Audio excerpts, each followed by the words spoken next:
আসসালামু আলাইকুম। আশা করি সবাই ভালো আছেন।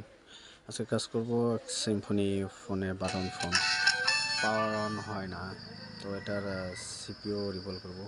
এটা পাওয়ার সাপ্লাইতে রিডিং 1 2 পর্যন্ত ওঠে, অন হয় না। তো এটার শুধু সিপিইউটাই রিভল করব, তাতে ইনশাল্লাহ হয়ে যাবে।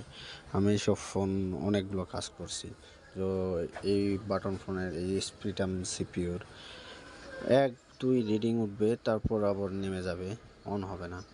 তো এইগুলো আর কি সিপিইউগুলো রিভল করলেই হয়ে যায় ইনশাল্লাহ, আর কোনো সমস্যা হয় না। তো আশা করি কাজটা দেখলে আপনারাও করতে পারবেন। সিপিইউগুলো সিপিইউ রিমুভ করার পর আবার সোল্ডারিং আয়রন দিয়ে সুন্দর করে এক্সট্রা রাং যে লেগে থাকে মাদারবোর্ডের সাথে পিনের ভিতর, ওগুলা রিমুভ করব। তারপর আইসি থেকে রিমুভ করার পর সুন্দর করে পরিষ্কার করে সেটাকে আবার রিবোলিং করব। রিবোলিং অবশ্য আমি বেশিরভাগই মাস্টার প্লেট দিয়ে করে থাকি। তো মাস্টার প্লেট দিয়ে রিবোলিং অনেকেই করতে পারে না, মাস্টার প্লেট দিয়ে। তো আমার কাছে এটা প্লেট নাই অবশ্য, তারপর আমি মাস্টার প্লেট দিয়ে করি বেশিরভাগই রিবোলিং।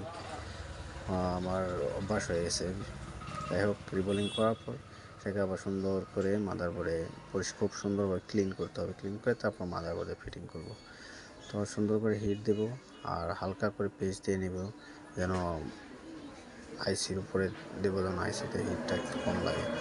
তারপর হিট দেওয়ার পর টুইজারের মাথা দিয়ে হালকা করে নাড়া দিব, যেন আইসিটা ঠিক মতো বসে যায়। টুইজার দিয়ে হালকা নাড়া দিলে কি আইসিটা ঠিক মতো বসে পড়ে, প্রত্যেকটা বল মাদারবোর্ডের সাথে লেগে যায়। তো লাগানো শেষ, এখন আমরা এটাকে চেক করব। লাগানো হয়ে গেলে পাওয়ার সাপ্লাই দিয়ে এখন আবার চেক করবো কত রিডিং আছে বা চালু হয় কি না, সেটা দেখতে হবে। হয়ে যাবে এটা, দেখেন।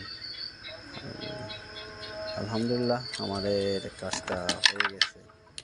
আশা করি বুঝতে পারছেন বাটন ফোনগুলো, ফিচার ফোনগুলো কীভাবে সিকিউর রিবোলিং করতে হয়। আর এগুলো সিকিউর রিবোলিং খুবই সহজ, ইনশাল্লাহ আপনারা চেষ্টা করলে পারবেন। খুবই সহজ, বুঝতে পারছেন। ভালো থাকবেন, আসসালামু আলাইকুম। আবার সামনে কাজ পেলে সেটা আবার নিয়ে আসবেন। আসসালামু আলাইকুম।